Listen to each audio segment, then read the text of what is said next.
4টি প্রশ্ন কি কি? তা এবার ধর্মরাজ মনে মনে যে তুমি যদি এই জল যদি আমার প্রশ্নের উত্তর না দিয়ে যদি জল পান করো, তোমার এই 4 ভাইয়ের মতো তোমারও কিন্তু মৃত্যু হবে। তা তুমি কি চাও তুমি তোমার 4 ভাইয়ের মতো মৃত্যুবরণ করবে? তা যুধিষ্ঠির যেহেতু ধর্মরাজ যুধিষ্ঠির এই জন্যই বলেছেন, ওনার প্রচুর বুদ্ধি উনি, হ্যাঁ। তা ধর্মরাজ যুধিষ্ঠির ভাবছে এ তো দেখে মনে হচ্ছে সাধারণ কোনো বক না। তো যাই হোক, তবুও যুধিষ্ঠির অনেক কিছু চিন্তা ভাবনা করেই বলল, ঠিক আছে বলেন তোমার আপনার 4টি প্রশ্ন কি কি আছে, আমি চেষ্টা করব যথাযথ উত্তর দেওয়ার। তো বক বলল যে খুব ভালো লাগলো তোমাকে এই কথাটা বলবার জন্য। তোমার এই 4টি ভাই তো আমাকে গ্রাহ্যই করলো না। তো তুমি যে আমাকে সম্মান দিয়েছো এটাই আমার কাছে অনেক বড় পাওনা। ঠিক আছে, তাহলে বলছি। প্রথম প্রশ্ন হচ্ছে যে খবর কি? দ্বিতীয় প্রশ্ন, পৃথিবীতে আশ্চর্য কি? তৃতীয় প্রশ্ন হচ্ছে পৃথিবীতে কে বেশি সুখী? আর চতুর্থ প্রশ্ন হচ্ছে মানুষের চুলের চেয়েও সংখ্যায় কি বেশি? এই 4টি প্রশ্নের উত্তর দিতে হবে। তো পৃথিবীতে প্রথম হচ্ছে খবর কি?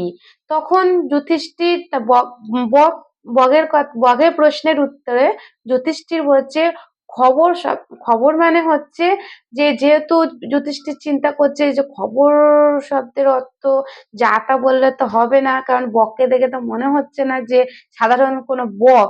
তো ভাবনা চিন্তা করে উত্তর দেওয়ার ব্যাপার আছে। তখন বককে বলল যে মানুষের জন্ম থেকে মৃত্যু খবরটাই হচ্ছে সঠিক খবর। তো মানুষের জন্ম হচ্ছে আমাদের, আর জন্ম হলো, তারপর আস্তে আস্তে বয়স বাড়ছে, মানে এক একটা যে পর্যায়ে যে ধাপটা হচ্ছে। তো জন্ম থেকে একদম মৃত্যু মানে মহাকাল পর্যন্ত যে ব্যাপারটা আছে এটাই হচ্ছে খবর।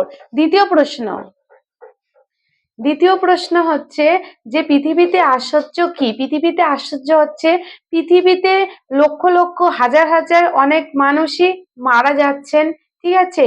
তো আমাদের নিজেদের লোককেও আমরা চোখের সামনে মৃত্যু মারা যেতে দেখছি, এমনকি নিজের পিতামাতাদেরও মারা যেতে দেখছি। তো আমরা নিজেরাই এমন আবভাব করি এক একটা এমন সময় যে আমরা কখনো মারাই যাব না, তাদেরকে দেখেও কিন্তু আমরা শিক্ষা লাভ করতে পারি না।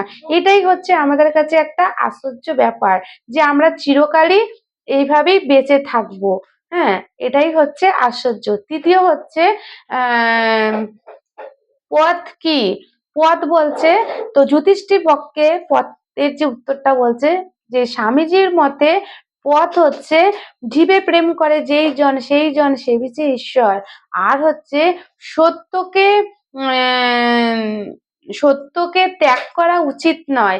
আর কোনো কিছুর বিনিময়েও সত্যকে উম ইয়ে সবকিছুর বিনিময়েও কিন্তু সত্যকে ত্যাগ করা যায়, কিন্তু কোনো কিছুর বিনিময়ে কিন্তু সত্যকে ত্যাগ করা যায় না। এটা হচ্ছে পথ। আর মহাপ্রভু আর একটা বলেছে যে কৃষ্ণ নাম মন্ত্রের মাধ্যমেই তোমার একটা জীবনের নতুন পথ তুমি খুঁজে পাবে, এটাই হচ্ছে পথ। এবার হচ্ছে তৃতীয় নম্বর হচ্ছে প্রশ্ন হচ্ছে পৃথিবীতে কে বেশি সুখী? প্রবাসী, যে নিজের দেশেই থাকে অন্য দেশের কথা না চিন্তা করে।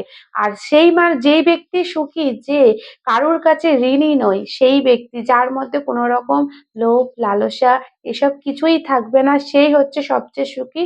আর হচ্ছে যে ব্যক্তি সদ্গুরুর কাছ থেকে শিক্ষা নিয়ে ঈশ্বর মতে ঈশ্বরের চিন্তাকে বা ঈশ্বরমুখী হয়ে যারা ঈশ্বর ভগবানের নাম জপ করেন তারাই হলেন সুখী।